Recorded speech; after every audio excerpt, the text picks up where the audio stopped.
जीअं त असां काज़ीअमलग कच्ची आबादीअ में हींअर मौजूदु आहियूं, जिथे मुसलसल 15 ॾींहंनि खां वठी करे जेको दरिया में चाढ़ थी रहियो आहे, उन जी वजह सां 25 खां 30 ॻोठ जेके आहिनि से हींअर पाणीअ जी लपेट जे अंदरि आहिनि। अचो त हितां ॻोठाणा जेके मौजूदु आहिनि उन्हनि खां पुछूं। असांखे न को MP न MN असांखे सफ़ा कंहिं बि वार न कंहिं न राब्तो कयो अथनि। वोटनि महिल सभु राब्ता कंदा आहिनि, केरु बि असांखे कोन थो ॻाल्हाए। असांजे ॻोठ में को MP या MN न आयो आहे। ॻोठ उस्मानाबाद मेड़ में चारई तरफ़ पाणी अची चुको आहे।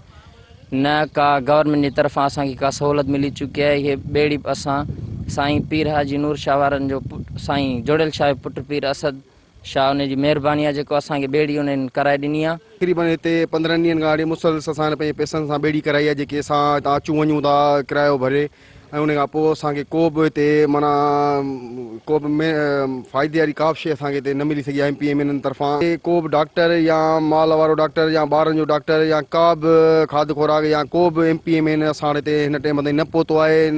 जी नाज़रीन, जीअं त तव्हां हितां जे माण्हुनि जूं ॻाल्हियूं ॿुधियूं त मुसलसिल 15 ॾींहंनि खां वठी करे सिंधु दरिया में जेको चाढ़ आहे उन जे करे 20 खां 25 खां 30 ॻोठ जेके आहिनि से पाणीअ जी लपेट में आहिनि। मुतालबो कयो आहे आला अख़्तियारनि खां त हिननि जी वार कई वञे, हिननि खे जेके सहूलियतूं आहिनि से फ़राहम कयूं वञनि। कैमरामैन राशिद हुनर सां गॾु काशिफ़ हुनर, सिंध TV न्यूज़, काज़ीअमल।